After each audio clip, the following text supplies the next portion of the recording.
Some stories just make me wonder, is this the world's worst criminal?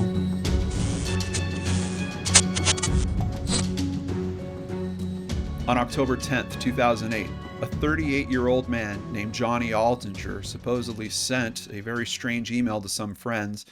It read like something from a spy thriller. "I've met an extraordinary woman named Jen. She's taken me on a tropical vacation. We'll be out of touch for a while." He hadn't said anything about meeting someone prior to that message. There were no vacation plans known by any of his friends. The email was abrupt, out of character, and it was completely fake. Johnny's friends didn't know it yet, but this was the first of many lies spun by an aspiring filmmaker named Mark Twitchell, a man who idolized the fictional serial killer Dexter Morgan and then tried to become him. Mark Twitchell was a 29-year-old living in Edmonton, Alberta, Canada. He was known around town as a Star Wars superfan with big dreams of Hollywood success. In 2008, he rented a garage on 50th Street in Edmonton to use as a film set, and there he completed a short fan film titled Star Wars: Secrets of the Rebellion. When that was complete, he started work on something new. He called it House of Cards, a horror film about a man who lures his victims using online dating apps and murders them in a Dexter-like kill room in his garage. What he didn't tell anyone was that he was about to turn fiction into reality. Twitchell used the same garage that he filmed his Star Wars fan film in, but covered the windows with newspaper and created his version of Dexter's kill room: plastic sheeting on the floor, tools on hand, and in the center, a table complete with restraints.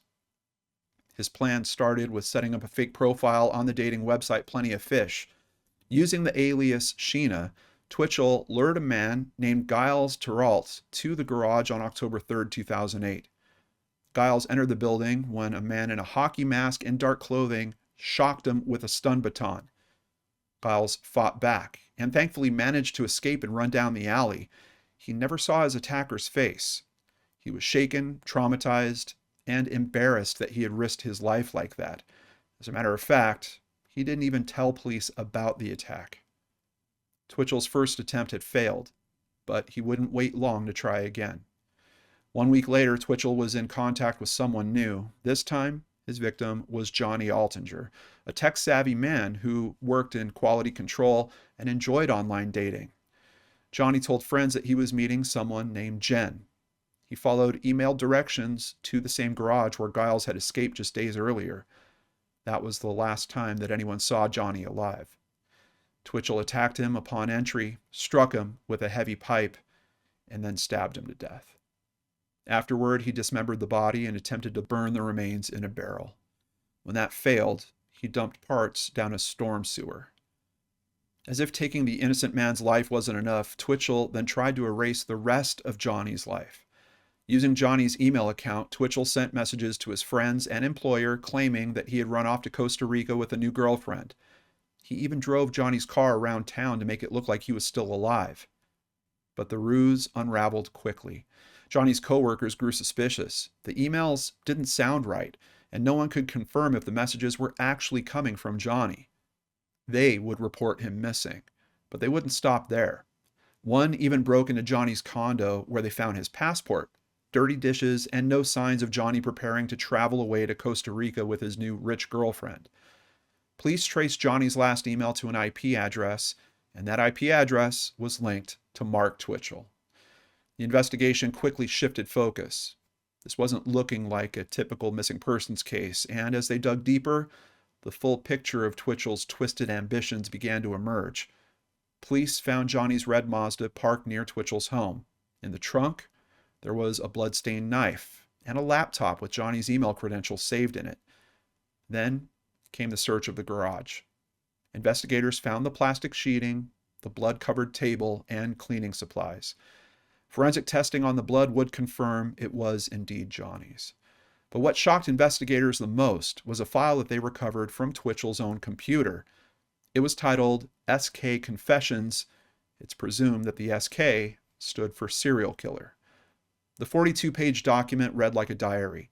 Twitchell had written it in third person under the title Dexter Morgan's True Accomplice.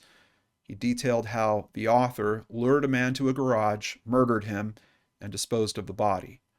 The story mirrored Johnny Altinger's disappearance almost exactly, with dates, methods, and locations all spelled out.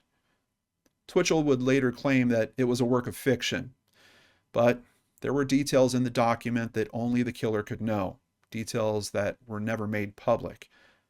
In one section, the writer described the feeling of sheer euphoria after the murder, comparing it to being God. In another, he revealed how his first attempt to take a man's life had failed and that he wouldn't make that mistake again. The file ended with a chilling promise: "This is the story of my progression into becoming a serial killer." Twitchell was arrested and charged with first-degree murder. During the trial in 2011, the prosecution argued that the murder was premeditated and part of a delusional fantasy where Twitchell saw himself as a real-life Dexter. The defense insisted SK Confessions was just a creative writing project, a dark piece of fiction. They claimed Johnny's death was accidental and occurred during a botched robbery. But the physical evidence, the staged emails, the false online profiles, and the confession-style manuscript painted a very different picture. Twitchell had not only planned this murder, he had chronicled it step by step. The jury found him guilty of first-degree murder. He was sentenced to life in prison with no chance at parole for the first 25 years. Mark Twitchell is now known as the Dexter Killer, and even behind bars, he reportedly continues to talk about writing and film, very obviously detached from the gravity and reality of what he's done to Johnny Altinger and those who cared for and loved him. In a twisted turn, it was later revealed that Twitchell has managed to correspond with fans and journalists from prison, sometimes still referring to his crimes as part of some misunderstood narrative, a narrative that he's going to have a long time to further develop as he's sitting in a jail cell.